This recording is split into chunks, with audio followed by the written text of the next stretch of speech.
성경 말씀 보겠습니다. 고린도후서 13장 5절부터 8절까지의 말씀을 다 같이 합독하도록 하겠습니다. 너희가 믿음에 있는가? 너희 자신을 시험하고 너희 자신을 확정하라.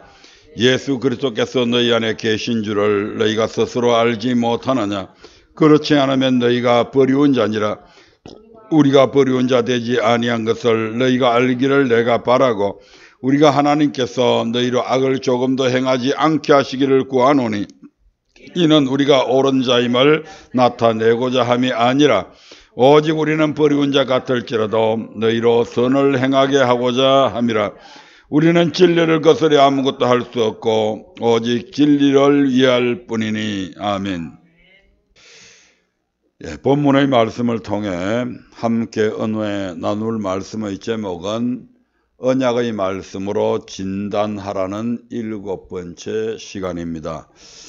지난번까지의 말씀을 요약하면 제5계명에서 내 부모를 공경하라는 말씀에서 첫 번째 주 안에서 모든 일에 다른 사람이 아닌 네 부모에게 순종해라. 이는 약속 있는 첫 계명이다. 그리고 이 약속 있는 첫 계명, 즉 부모를 공경하게 되면 네가 땅에서 잘되고 장수하게 된다고 하는 것을 말씀을 드렸습니다.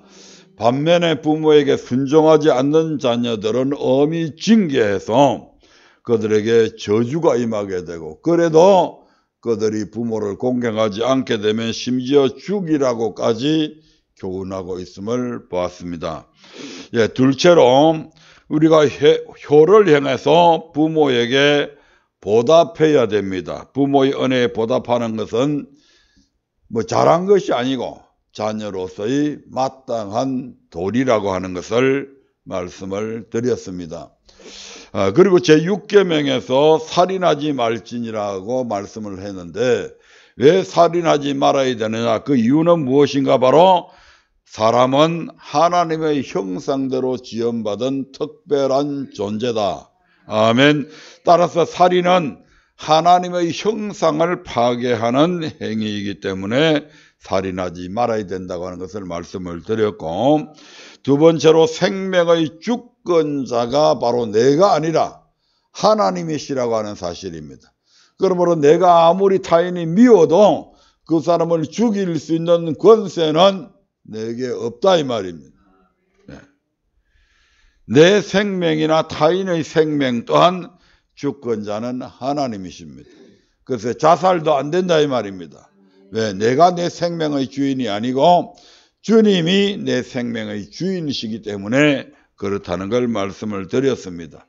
뿐만 아니라 신약에서의 살인의 개념은 구약의 개념과는, 또 우리가 일반적으로 알고 있는 개념과는 조금 종류가 틀리죠. 구약의 개념, 또 우리가 일반적으로 알고 있는 살인의 개념은 직접 사람을 살해했을 때 살인입니다. 하지만 주님께서 우리에게 가르쳐 주신 살인은 바로 형제에게 노하는 것마다, 그 다음에 형제를 나가라고 욕을 하는 것, 그 다음에 형제에게 모욕적인 은사를 하는 것도 살인에 해당된다. 아멘. 그래서 이러한 살인에서 이제 우리가 벗어나려고 하면 용서해야 된다. 그래서 예물을 제단 앞에 드리려고 하다가 내가 형제하고 그런 잘못이, 용서하지 못한 것이 있다든지 사하지 못한 것이 있다면 예물 남겨놓고 가서 사하고 나서 그 이후에 예물 드리라고 말씀합니다. 왜냐하면 그렇지 않고 예물 드려봐야 그 예물 하나님이 받으신다 안 받으신다? 안 받으시기 때문에 그렇다 이 말입니다. 그러니까 예물 드리는 것보다 더 중요한 것이 우리의 이웃들에 대해서 용서해주고 화목하게 하는 것이 더 우선이다, 이런 말씀입니다. 아멘. 그리고 요한 1서에서 형제를 미워하는 것은 바로 살인하는 자고, 그러한 사람들, 미워하는 그 사람에게는 예수님의 생명이 없다, 이렇게까지 말씀을 하고 있습니다. 그리고 지난주에 제7계명에서 간음하지 말지니라는 것을 말씀을 드렸습니다. 하나님께서 간음하는 자에게 대단히 진노하시는데, 그 진노하시는 이유가 바로 간음하는 것, 즉 음행은 하나님의 성전을 더럽히는 죄가 되기 때문에 그렇습니다. 우리 안에는 누가 계신다고요? 성령님께서 거하시는 전이다. 그래서 성전이다 이 말입니다. 예배드리는 처소로서의 성전이 아닌 거룩하신 성령님께서 거하시는 성전이다. 아멘. 그래서 이 성전을 더럽히는 것은 성령님을 모욕하는 그게 되는 거예요. 아멘. 예, 그래서 음행은 하나님의 성전을 더럽히는 죄가 되기 때문에 우리 하나님께서 그렇게 진노하시는 겁니다. 또한 신약에서의 간음의 개념 또한 구약이나 우리가 일반적으로 아는 것과는 좀 다르죠. 예, 그래서 마태복음 5장 27절 이하에 보면 예, 음욕을 품어도 간음한 것이다. 이혼을 해도 간음하는 것이다. 이혼한 여자에게 장가 드는 것도 간음한 것이다. 예. 지난날 행여 실수로나 또는 고의적으로라도 이러한 죄를 저질렀다면 다시는 이러한 죄에 빠지지 말아야 될 것입니다. 예, 그러면서 이제 눈으로도 손으로도 간음하지 않아야 된다. 그리고 음란한 것은 이름이라도 부르지 말고 그러니까 음담패설 같은 거 이런 거 하면 안 됩니다. 우리 그리스도인들은 음담패설 같은 거 하면 절대로 안 됩니다. 예. 심지어 음행하는 자에게는 먹지도 말라고 말씀합니다. 이 음행을 이길 수 있는 방법은 의지로서 안 됩니다. 그래서 뭐 해야 된다고요? 피해야 된다. 아멘. 음행은 무조건 피해야 된다. 그 현장을 떠나야 된다. 아멘. 예. 예. 그리고 제8계명에서 도적질하지 말지니라는 것을 말씀을 드렸습니다. 이 도적질에는 두 가지가 있다고 그랬죠. 첫째, 누구의 것을? 사람의 것을 도적질하지 말아야 된다. 아멘. 도적질하게 되면 하나님의 나라를 유업으로 받지 못한다고 말씀합니다. 아멘. 이 땅에서 썩어질 것, 그 조그만한 거 개인이 도둑질 해가지고 저 영원한 천국에 거기에는 뭐 이 땅의 금덩어리하고는 비교될 수 없는 그런 엄청난 보물이 주어질 텐데 내 조그만한 욕심 때문에 그 엄청난 것들을 다 포기하고 망치는 그런 어리석은 자가 되어서는 안 되겠다 이 말입니다. 예, 두 번째로 하나님의 것을 도적질하지 말아야 된다. 예, 그래서 하나님의 것은 바로 11조와 헌물입니다. 아멘. 예, 그래서 성경은 온전한 11조, 즉 11조와 헌물이 하나님의 것이라고 말씀하고 있고 이것을 온전히 드리게 되면 하나님께서는 하늘 문을 여시고 복을 쌓을 곳이 없도록 부어주시겠다고 그걸 시험해 보라고까지 우리에게 말씀하고 있는 것을 보게 됩니다. 오늘날 많은 교회들과 성도들이 11조 내기가 싫어가지고 그냥 11조 꼭 내야 되냐. 어떤 목사는 11조 내라고 하는 목사는 지옥 간다라고까지 얘기들을 무식한 소리를 하고 있는 분들도 있습니다. 아멘. 예. 11조가 누구의 거라고요? 하나님의 것이다. 그 하나님 앞에 10의 1조만 드리는 것이 아니고 헌물까지도 다 드려야 된다. 그것이 온전한 11조다. 성경은 그렇게 가르치고 있습니다. 아멘. 예. 오늘은 그 연장선상에서 제9계명으로 들어갑니다.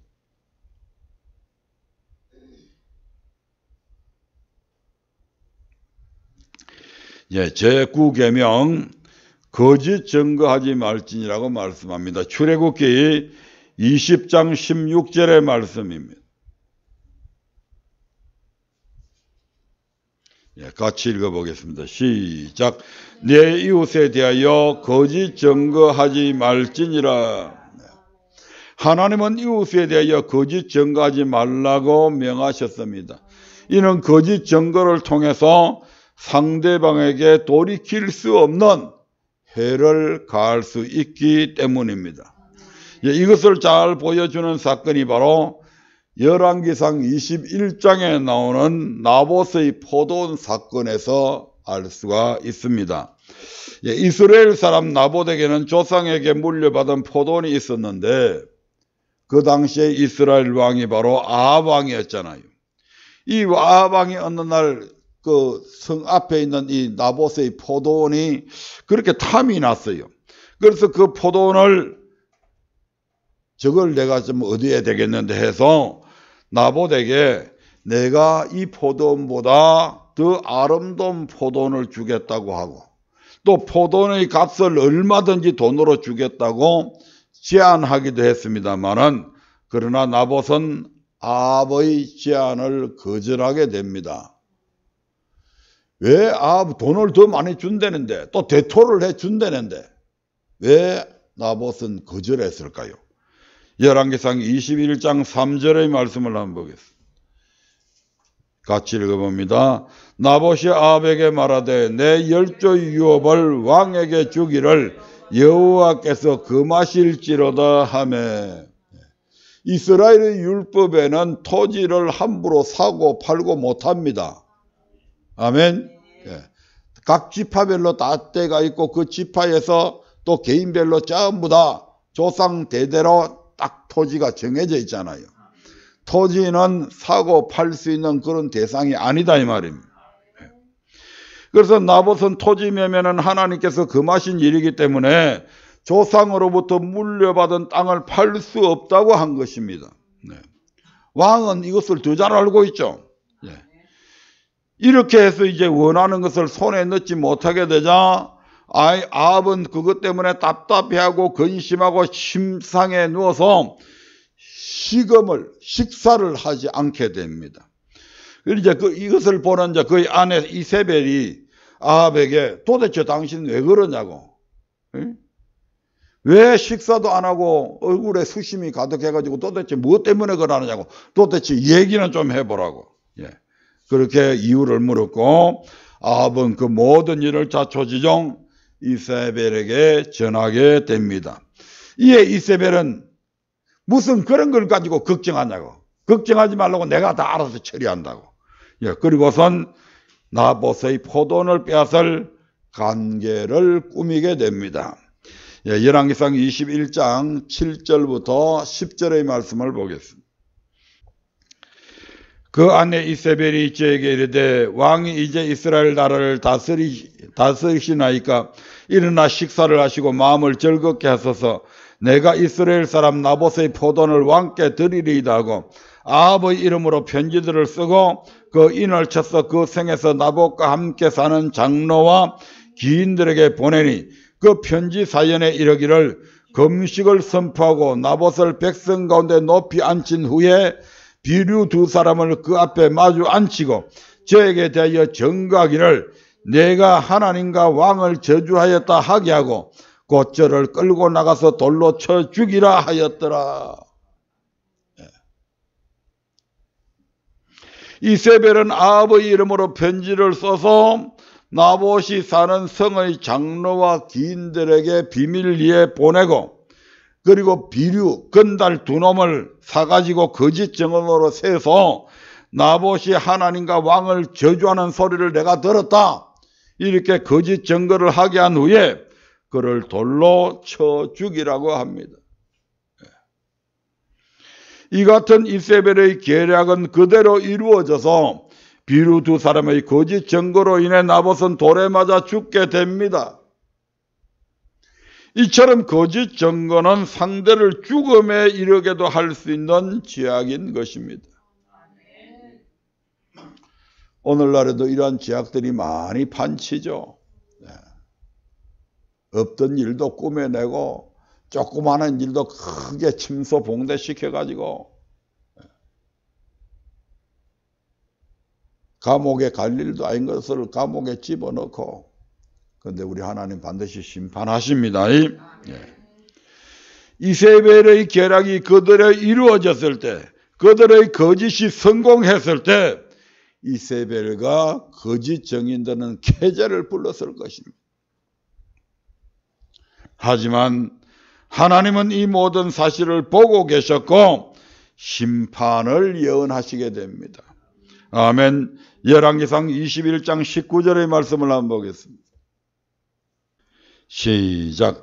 너는 저에게 말하여 이르기를 여호와의 말씀의 내가 죽이고 또 빼앗았느냐 하셨다 하고 또 저에게 이르기를 여호와의 말씀이 개들이 나봇의 피를 핥는 곳에서 개들이 내 피 곧 내 몸의 피도 핥으리라 하셨다 하라.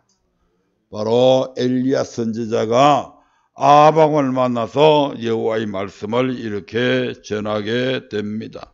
21절도 볼까요? 21절 시작.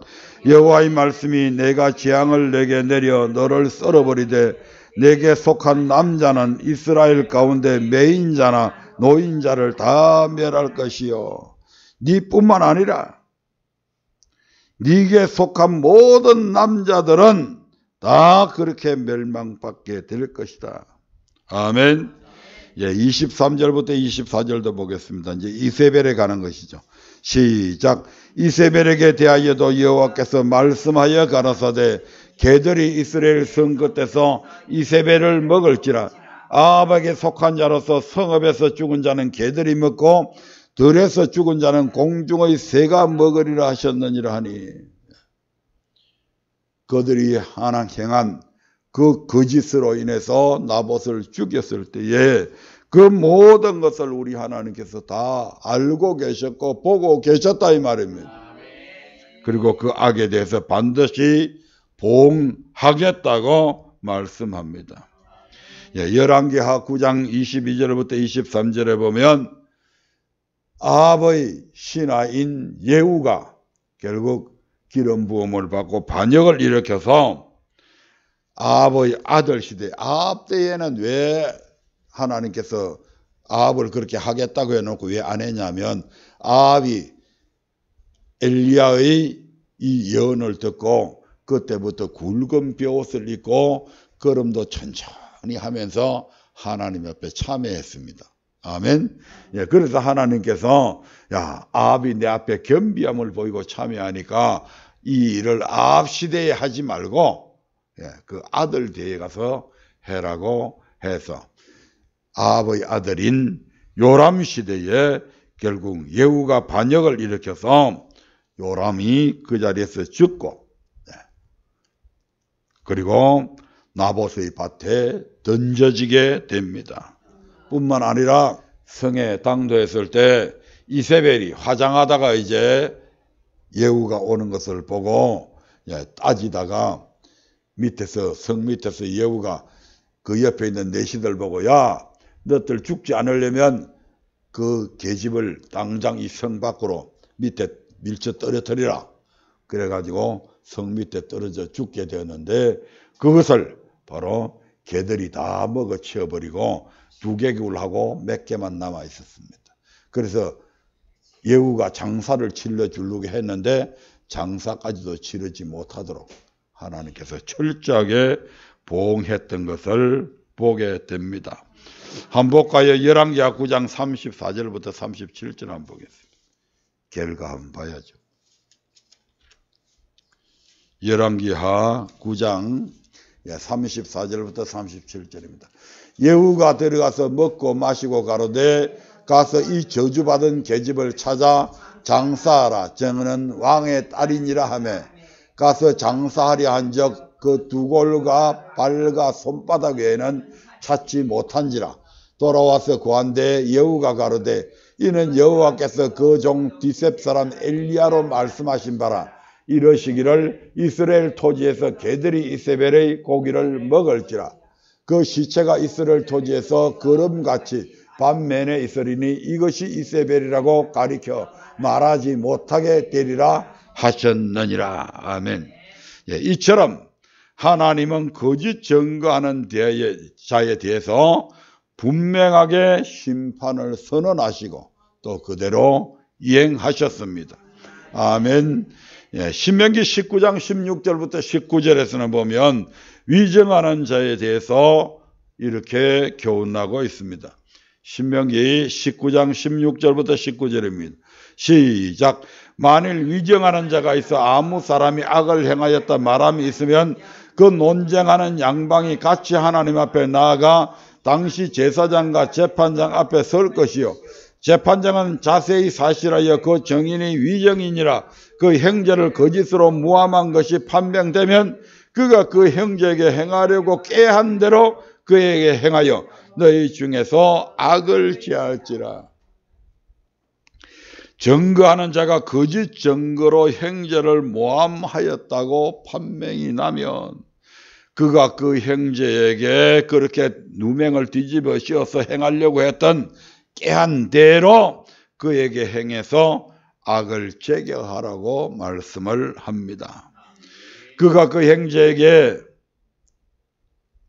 가령 형제가 살인하였다고 거짓 증거하는 자는 그 역시 살인자로 취급해서 죽이라 이 말입니다. 잠언서 19장 5절의 말씀을 한번 보겠습니다. 잠언서 19장 5절입니다. 거짓 정의는 벌을 면치 못할 것이요 거짓말을 내는 자도 피치 못하리라. 거짓 정의는 벌을 면치 못할 것이며 거짓말을 내는 자도 벌을 피하지 못할 것이라고 합니다. 그 형벌은 이 땅에서 받는 보응일 수도 있지만 마지막 날에 모든 거짓말하는 자들은 불과 유황으로 타는 목 곧 둘째 사망에 참여하게 된다고 성경은 교훈하고 있습니다.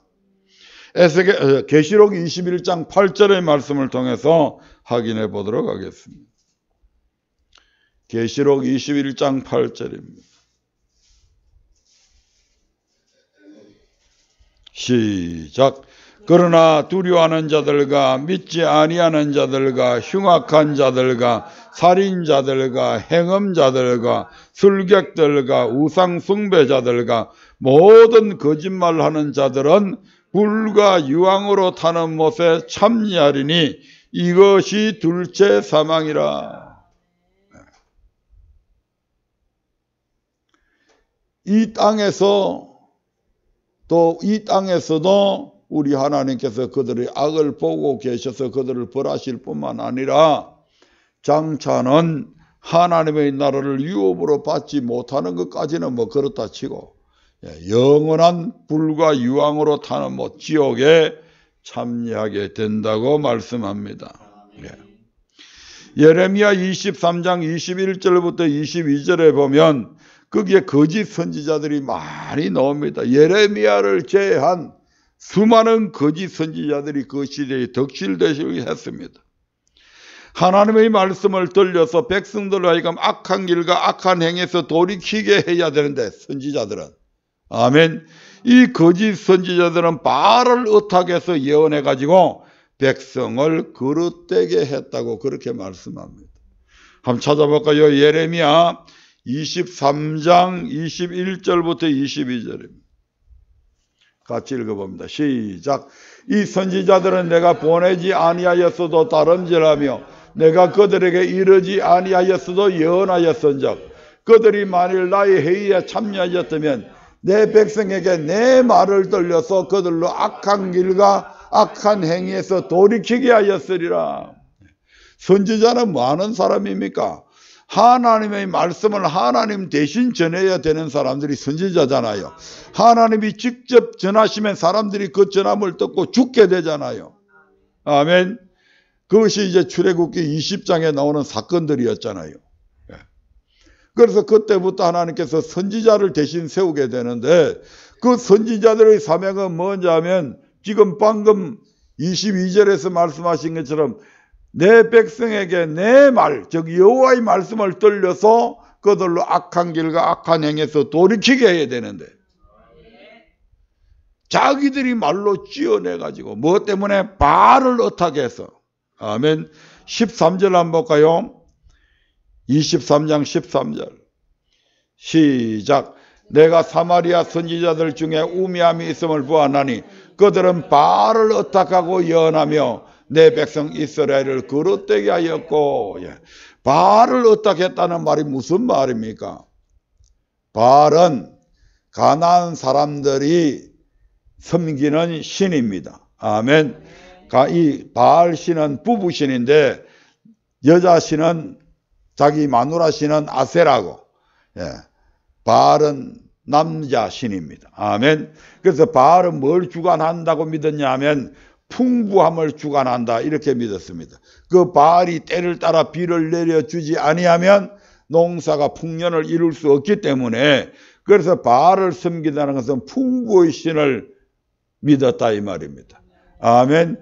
그런데 이 선지자들이 진짜 부자되게 만들어주신 풍부하게 만들어주시는 분이 우리 하나님이신데 그 하나님의 말씀을 그대로 가르쳐서 풍부하게 해야 될 이들이 하나님을 어탁하지 아니하고 바알을 어탁해가지고 가난한 사람들이 생기는 그 바알을 어탁해서 조금 교회 안에서 유력자가 자기들한테 선지자한테 목사한테 쓸 것 제대로 공급해 주는 사람은 못된 짓을 해도 괜찮아 평안할 거야. 이런 식으로 축복 소리만 해주고 이에 물려주면 좋은 소리하고 안 물려주면 저주하는 그런 말 한다고 그러잖아요. 아멘.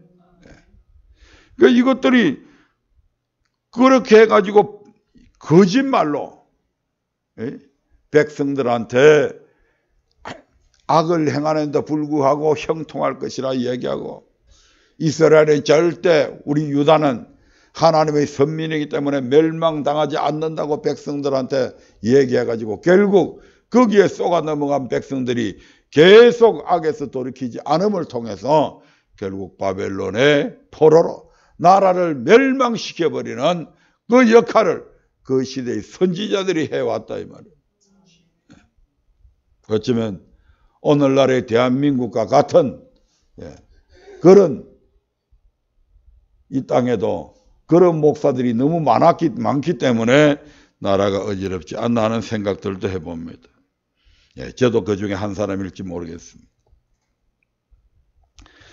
23장 25절부터 28절의 말씀을 보겠습니다. 내 이름으로 거짓을 예언하는 선지자들의 말에 내가 몽사를 얻었다 함을 내가 들었노라.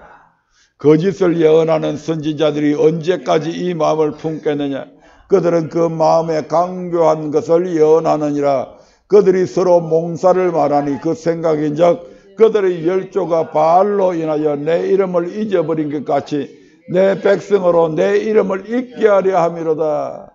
나 여호와가 말하노라. 몽사를 얻은 선지자는 몽사를 말할 것이요 내 말을 받은 자는 성실함으로 내 말을 말할 것이라. 개와 밀을 어찌 비교하겠느냐. 아멘. 많은 사람들이 꿈을 가지고 성경을 해석하는 또 우리의 앞날을 해석하는 분들이 많이 있습니다. 하지만 꿈은 개꿈도 있고요. 엉뚱한 하나님이 주시지 않은 그런 꿈들도 악몽들도 많이 있습니다. 아멘. 그러니까 꿈은 마치 하나님의 말씀과 비교하면 개와 밀로 비교될 수 있다 이 말입니다. 그래서 이런 확실하지 않는 것을 가지고 막 꿈 해몽을 한답시고 길몽을 얘기하고 그런 식으로 해서 백성들한테 금품을 갈취를 하는 그런 선지자들로 그 시대에 가득한 거예요. 아멘. 그렇게 해서 여호와의 이름을 잊어버리겠다.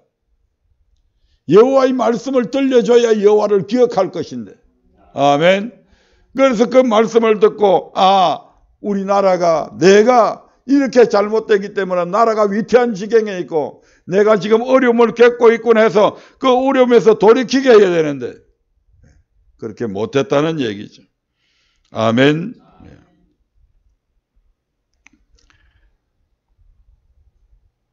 신약시대에 와서 예수님께서 마태복음 5장부터 7장에 이르기까지 산상수훈의 교훈을 하십니다. 그리고 7장 12절에서 주님께서 이렇게 말씀하시죠. 한번 읽어볼까요? 마태복음 7장 12절입니다.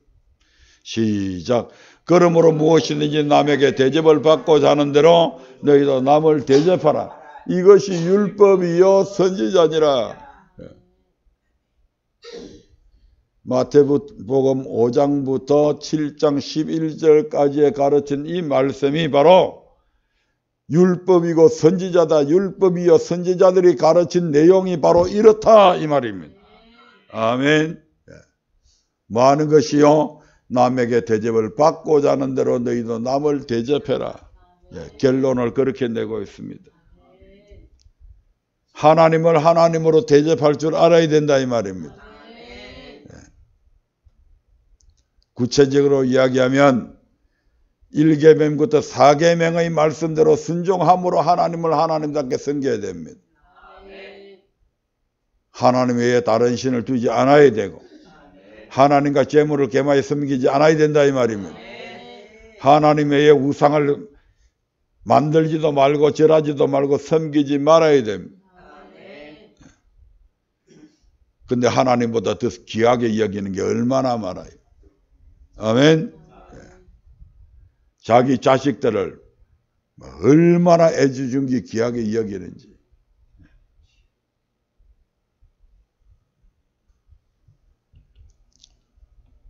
그리고 여호와 이름을 망령되 일컬지 말아야 되고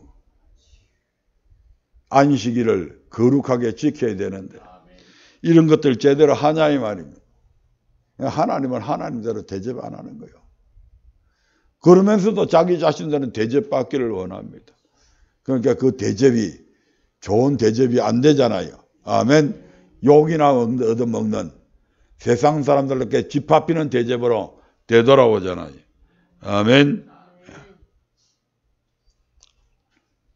왜 이 같은 현상들이 생겨졌을까? 13절부터 14절을 보면 이렇게 말씀합니다. 시작. 좁은 문으로 들어가라. 멸망으로 인도하는 문은 크고 그 길이 넓어 그리로 들어가는 자가 많고 생명으로 인도하는 문은 좁고 길이 협착하여 찾는 이가 적음이니라. 분명히 주님께서 마태복음 5장 3절부터 7장 11절까지 완전한 율법을 그들에게 전하고 있음에도 불구하고 그걸 지키는 것이 좁은 문으로 들어가는 것인데 그게 생명의 문인데 수많은 사람들이 그 생명의 문으로 가지 아니하고 야 그렇게 안 믿어도 돼. 예수 피만 믿으면 돼. 율법은 폐하여져서 못 지킬 필요 없어. 안 지켜도 돼. 구약은 율법의 시대였지만 지금은 은혜의 시대야. 이렇게 해서 좁은 문이 아닌 넓은 문으로 수많은 그리스도인들로 가게 했다 이 말입니다. 그런데 그 이면에 누가 있었냐? 바로 마태복음 7장 15절에서 20절까지 보면 거짓 선지자들이 그렇게 했다는 얘기죠. 누구한테 조종받은 마귀의 게임에 빠져있는 이 거짓 선지자들이 한 번 구원은 영원한 구원이라는 프레임 속에 모든 성도들을 가두어 놓고 그렇게 해서 그들로 하여금 넓은 문으로 주님께서 말씀해 주신 그 완전한 율법을 지키지 못하도록 만들어버렸습니다. 아멘. 하나님께서 이들을 가만두겠냐고요. 이처럼 거짓 증거는 하나님을 바르게 섬기지 못하게 할 뿐만 아니라 하나님을 헛되이 경배하게 하기도 하는 하나님께서 아주 미워하시는 죄 중에 하나입니다. 그러므로 우리는 우리의 입술에서 거짓을 멀리해야 합니다. 또한 다윗처럼 내 안에 정직한 영을 새롭게 해달라고 기도해야 된다 이 말입니다. 시편 51편 10절을 보겠습니다. 시작. 하나님이여 내 속에 정한 마음을 창조하시고 내 안에 정직한 영을 새롭게 하소서. 그러므로 내 이웃에 대하여 거짓 증거하지 말지니라는 제9계명대로 하나님을 섬기고 있는지 우리 자신을 진단해 볼 때 우리 입술에서 거짓을 멀리하고 있는지 정직한 영으로 늘 충만한지 우리 자신의 영혼을 돌아봐야 될 줄로 믿습니다. 마지막으로 제10계명입니다. 내 이웃의 집을 탐내지 말지니라는 말씀이죠. 출애굽기 20장 17절의 말씀을 보겠습니다.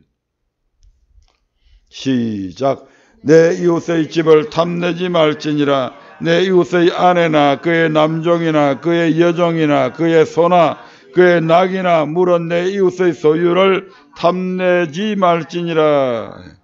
하나님은 내 이웃의 집을 탐내지 말라고 명하셨습니다. 또한 이웃의 아내나 남종이나 여종이나 소나 낙이야 이렇게까지 이웃의 소유를 탐내지 말라고 명하셨습니다. 한마디로 자신의 것이 아닌 이웃의 소유물은 그 어떤 것이든 탐내지 말라는 것입니다. 자신의 소유가 아닌 것, 즉 남의 소유를 탐내는 것은 모든 범죄의 출발점이 된다고 하는 사실을 우리는 기억해야 됩니다. 자신의 소유가 아닌 즉 남의 소유를 탐내는 것은 모든 범죄의 출발점이 된다. 야고보서 1장 14절부터 15절의 말씀을 한번 보겠습니다. 야고보서 1장 14절부터 15절입니다. 시작.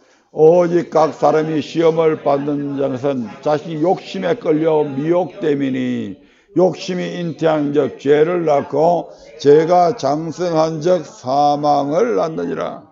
아멘. 모든 탐심의 밑바탕에는 욕심이 깔려 있습니다. 아멘. 이 욕심 때문에 뭐가 잉태된다고요? 죄가 잉태돼요. 욕심을 버리면 죄를 짓지 않게 됩니다. 다윗은 밧세바에 대한 음욕이라고 하는 그 욕심 때문에 사람의 욕심들이 여러 가지가 있죠. 음욕, 식욕, 또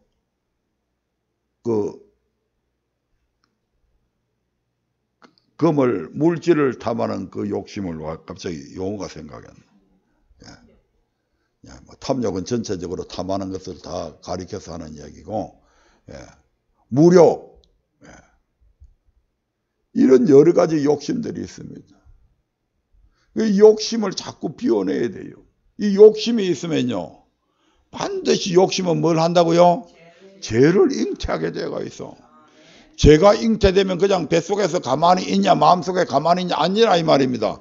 그게 밖으로 드러나서 결국은 죄를 짓게 되잖아요. 죄를 지음을 통해서 뭐가 온다고요? 사망이 오잖아요.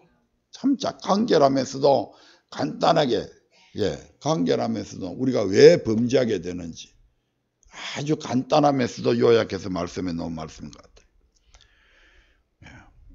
사람은 괴물생심이라 해서 좋은 것을 보면 가지고 싶은 마음이 생기는 것이 어쩔 수 없는 인지상정입니다.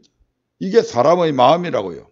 그런데 남의 것을 탐내다 보면 결국에는 이를 빼앗고 싶은 욕심까지 생기게 되는 것입니다. 이런 욕심은 결국 죄를 낳게 되고 나아가 하나님의 징계를 자기 스스로 불러옵니다. 그래서 성경에 이를 잘 보여주는 인물들이 있는데 딱 두 가지만 보겠습니다. 먼저 이스라엘 성군 다윗의 삶을 한번 살펴보면 다윗은 어느 날 저녁에 왕궁 지붕 위를 거닐다가 한 여인이 목욕하는 광경을 보게 됩니다. 그런데 그 모습이 심히 아름다워 보여서 사람을 보내서 그 여인이 누군지 알아보겠습니다. 알아본 결과 그는 바로 자신의 수하에 있는 우리야라고 하는 장수의 부인이었습니다. 내 충신 우리야의 아내구나. 그러면 그걸 통해서라도 끊어야 되는데 이 다윗의 마음속에 이미 음욕이 들어가가지고 도저히 그 여인 때문에 잠을 이룰 수 없는 겁니다. 끝내 다윗은 자신의 마음을 다스리지 못하고 밧세바를 취하고 싶은 마음을 물리치지 못해서 그녀를 불려들어서 동침하게 되고 이로 말미암아 그녀가 잉태하게 됩니다. 또한 이 일이 발각될까 봐서 은폐하기 위해서 결국 밧세바의 남편인 우리야를 전장의 제1선에 보내가지고 사령관인 요압에게 편지를 써가지고 전쟁이 치열하게 벌어질 때에 우리야만 남겨놓고 다른 군사들은 다 뒤로 빼게 만듭니다.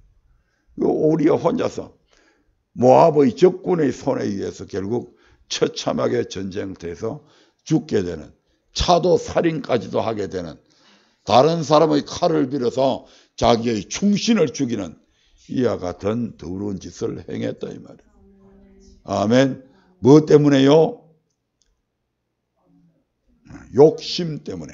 지금 계속 이야기하는 욕심 이야기예요. 욕심 때문에 그랬다 이 말입니다. 자신의 소유가 아닌 남의 아내를 탐하는 그 욕심이 바로 다윗으로 하여금 이와 같은 범죄를 저지르게 했습니다.